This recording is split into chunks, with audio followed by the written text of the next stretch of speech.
That sound. It's coming from the river.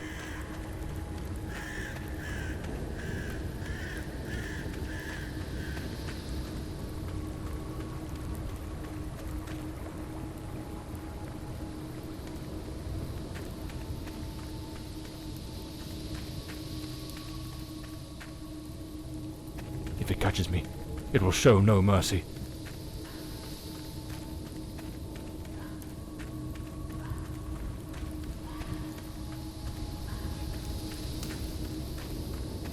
I know it's hidden somewhere in this forest.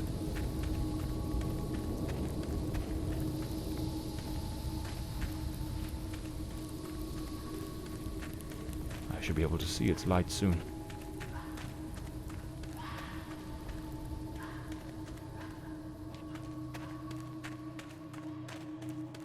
At last, I can gather my strength and plan how to face that monstrous thing.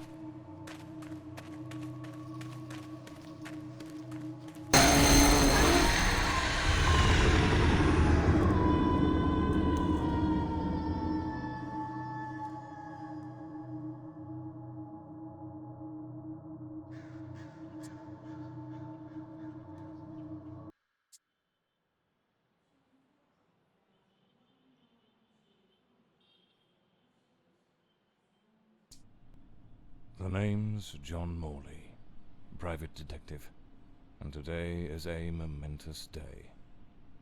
After enduring the most exquisite tortures at the hands of those blasted nurses, and being pumped full of enough medicine to fell an ox, today I'm finally free. Who would have thought that the case of the Red Shoes murder would end the way it did?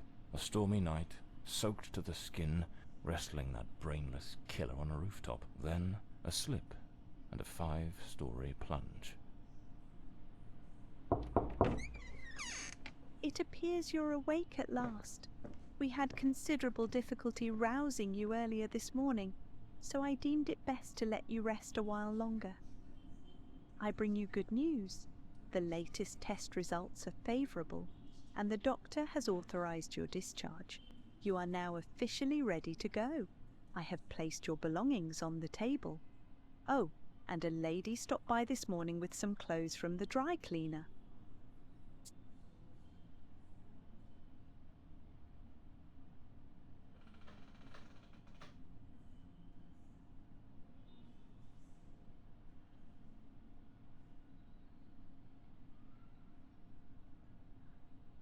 I've been having nightmares. The doctor has prescribed some medication that should help address any residual effects. This should assist in alleviating your nightmares. My belongings?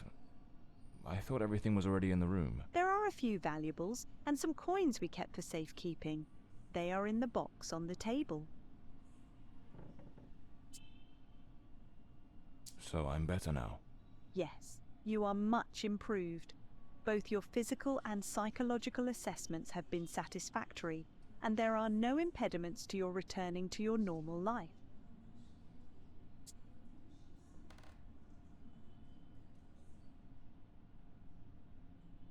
A woman brought my clothes from the dry cleaner.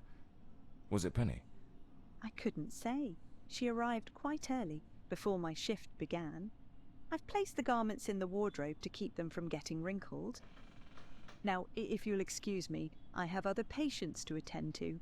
I wish you all the best.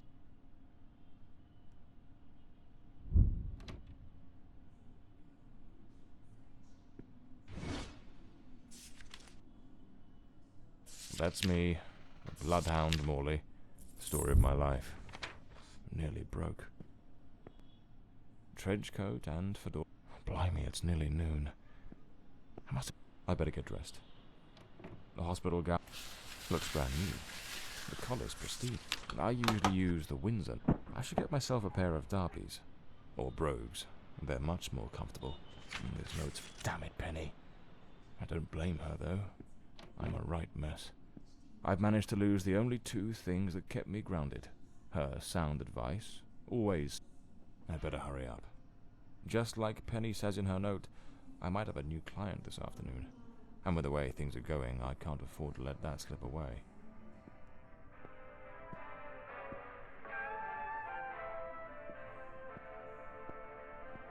All right, let's get moving.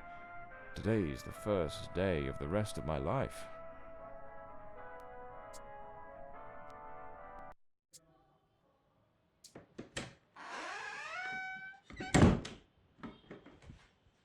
Back again. Feels like stepping into a forgotten paradise. Everything's got that same old charm, and yet feels oddly new. This hospital here they are. Penny's keys. Just like it says in her note.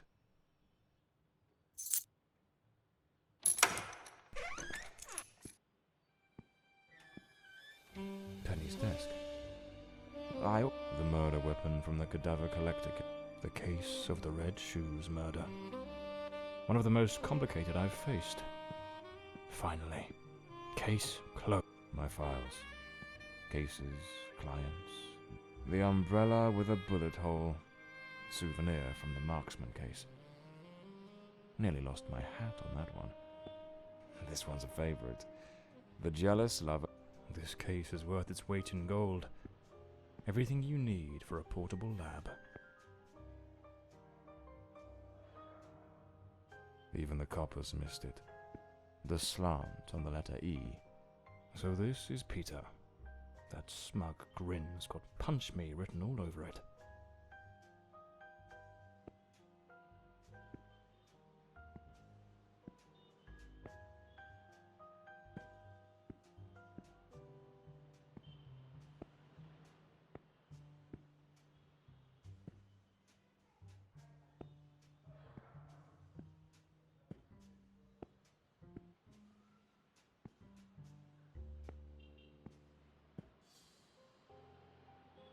My desk, strangely tidy.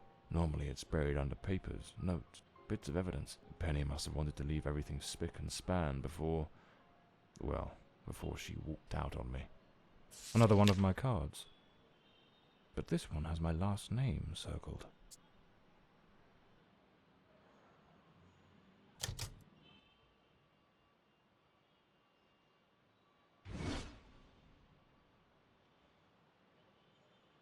The drawer. It's locked. But there doesn't seem to be a keyhole.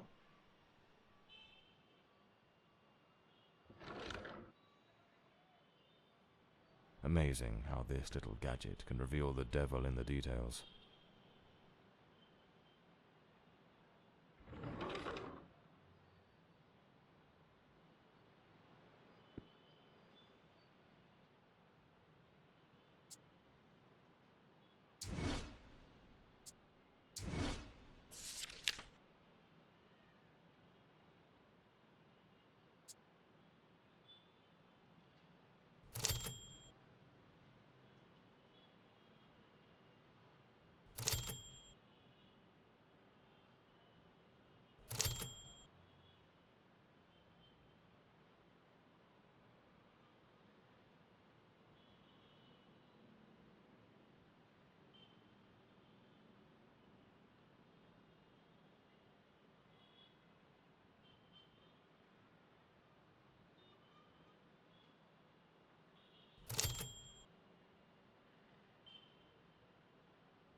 The Scarlet Page. I trust Penny didn't go snooping through my things while I was away. Oh, my apologies, madam. I didn't hear you come in. I was a bit distracted. Good afternoon, Mr. Morley. I trust your assistant informed you of my visit as promised. My apologies. I was rather engrossed and didn't notice your arrival. To whom do I owe the honor of this meeting? Lady Margaret Fordside, the 4th Countess of Bloomsbury. Lady Margaret, could you tell me what brings you here today? How can I assist you? I shall endeavor to be as candid as possible. 20 years ago, when my daughter was just 18, she was brutally murdered. It happened at our family estate, Bloomsbury Manor. Someone slipped into the house unnoticed, and upon reaching her room, delivered 5 fatal stab wounds to her chest, lungs, and heart. The police, eager to close the case, hastily blamed and condemned two violent thieves who clearly had nothing to do with her death. The investigation was closed, and justice was never served. I am prepared to offer you £30,000 if you take on this case, and a further £30,000 if you can solve it and bring the true killer to light. Tell me, Mr. Morley, will you accept this case? I understand your distress, Lady Fordside. But before I commit to anything, might I trouble you with a few questions? By all means, Mr. Morley. Ask whatever you must.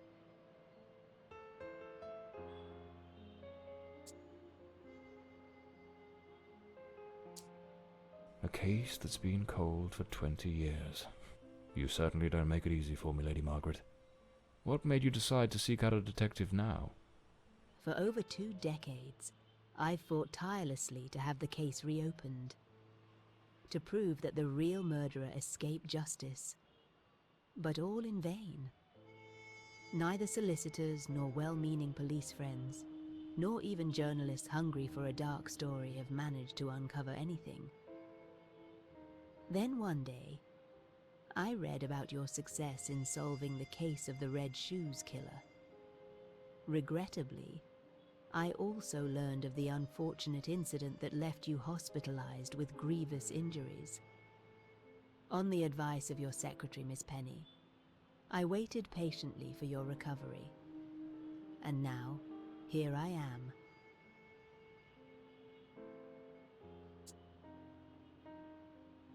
But tell me about Bloomsbury Manor. Do you still reside there?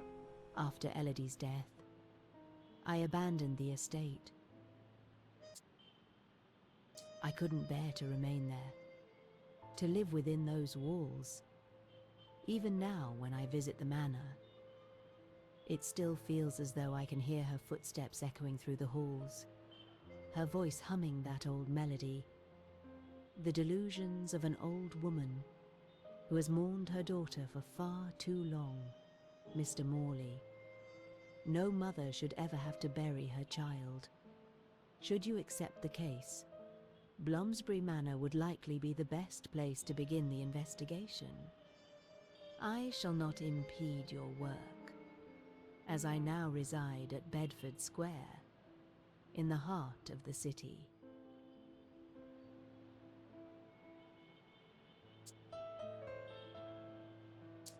Tell me about the men the police arrested. Why are you so certain they weren't guilty? 2 days after the murder, the police arrested a pair of violent thieves who were terrorizing the county at the time. Though they swore their innocence in my daughter Elodie's death, their criminal record completely undermined their defense. Seizing the opportunity, the police locked them away for their other crimes, and the case was closed. But what has always struck me as suspicious is that nothing was stolen on the night my Elodie was killed. If those thieves were truly the culprits, why would they murder her and then leave without taking a single piece of silver? It doesn't add up, Mr. Morley.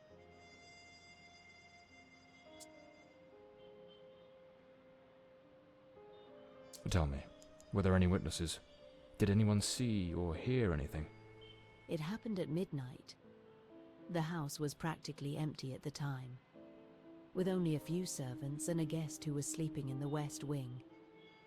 I was the only one who might have heard something, as my room was next to hers. Unfortunately, I had taken a sleeping draught and fell into a deep slumber. It is a decision I shall regret for the rest of my days. Well, I believe I have all the information I need to get started. I accept the case, and will begin the investigation immediately. I'm pleased to hear that. My butler will bring you the £30,000 tomorrow morning. Now, if you'll excuse me, I have matters to attend to. Once you uncover the culprit, contact me at once, and I shall promptly deliver the remaining £30,000. Please, Mr. Morley, unravel this harrowing mystery that has tormented me for so long.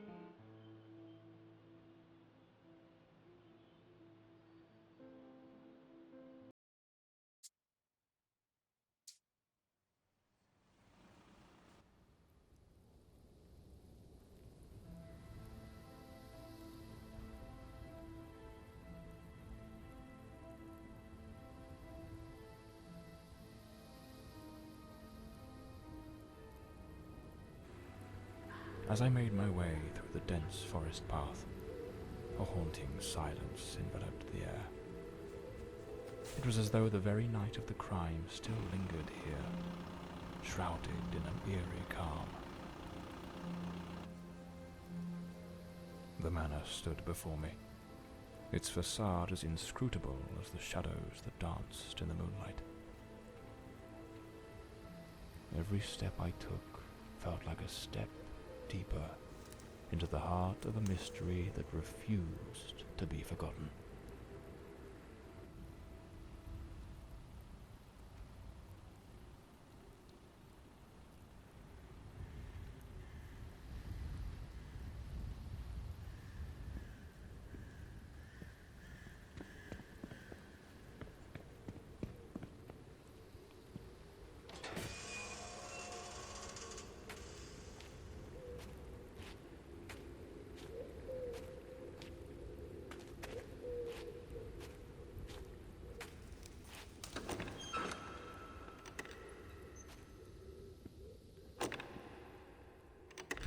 Not a sound. The stillness feels heavy, like it's hiding something.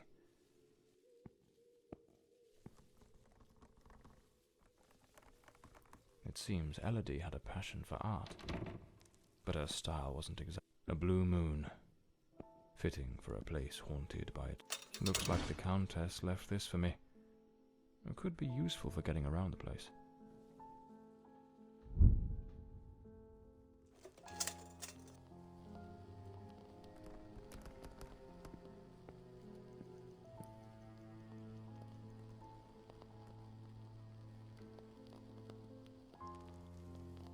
It seems Lord Fordside was a renowned sculptor, though his works were somewhat sinister.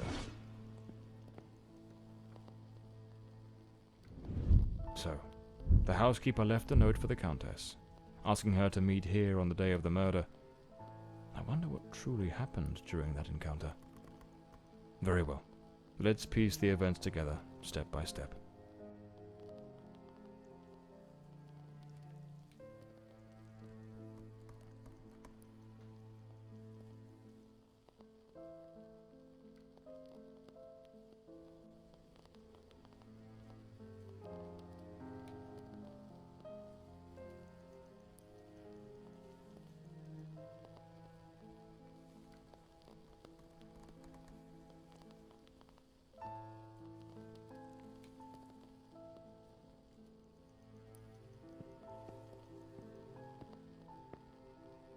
Two chairs. One of them knocked over. Looks like someone arranged tea in the library that day.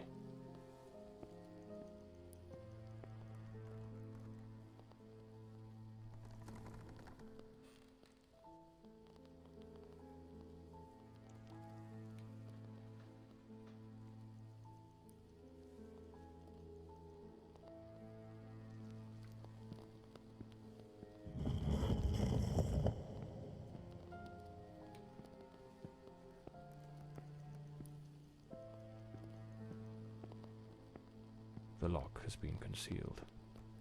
This door must open by some other means.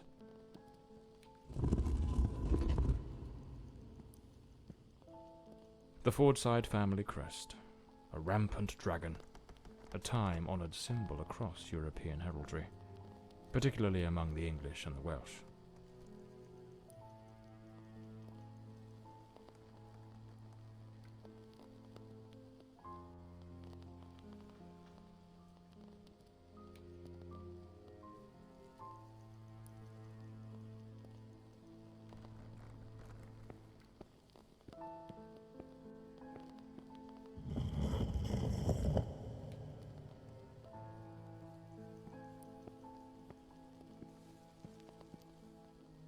The housekeeper's cup is still here. Tea spilled across the table. She never got to drink it.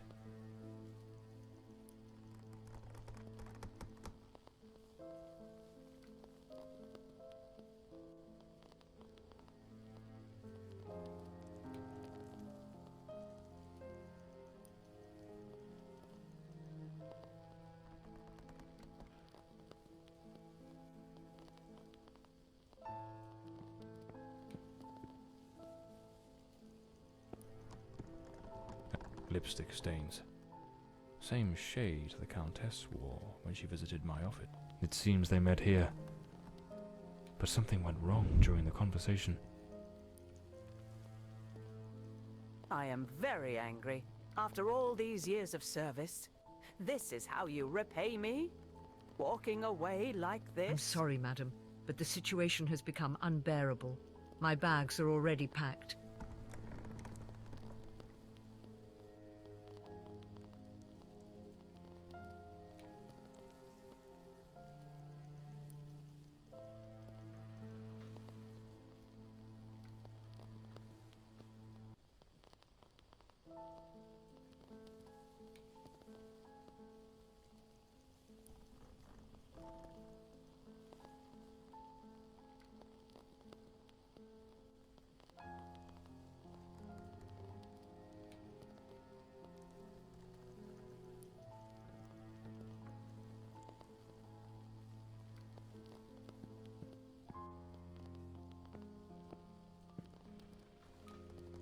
A globe resting in a beautiful wooden stand.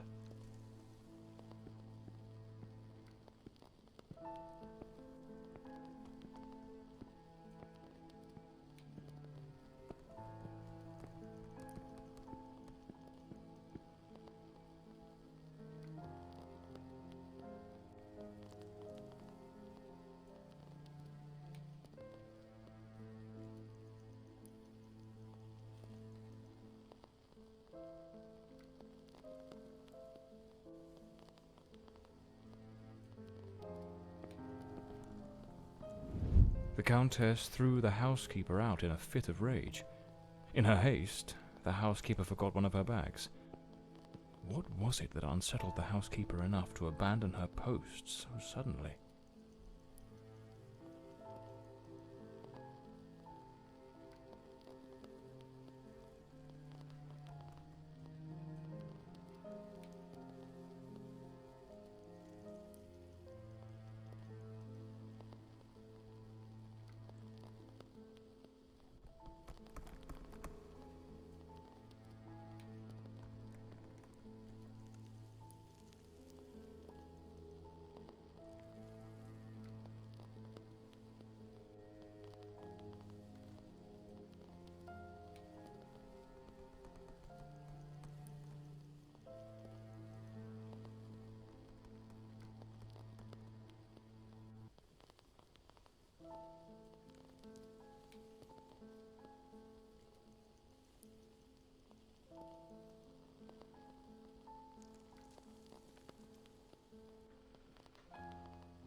The door's chained up with a padlock. Looks like I'll need to find the key.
This painting, it's rather grim.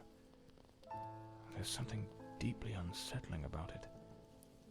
Almost like it carries a shadow of its own.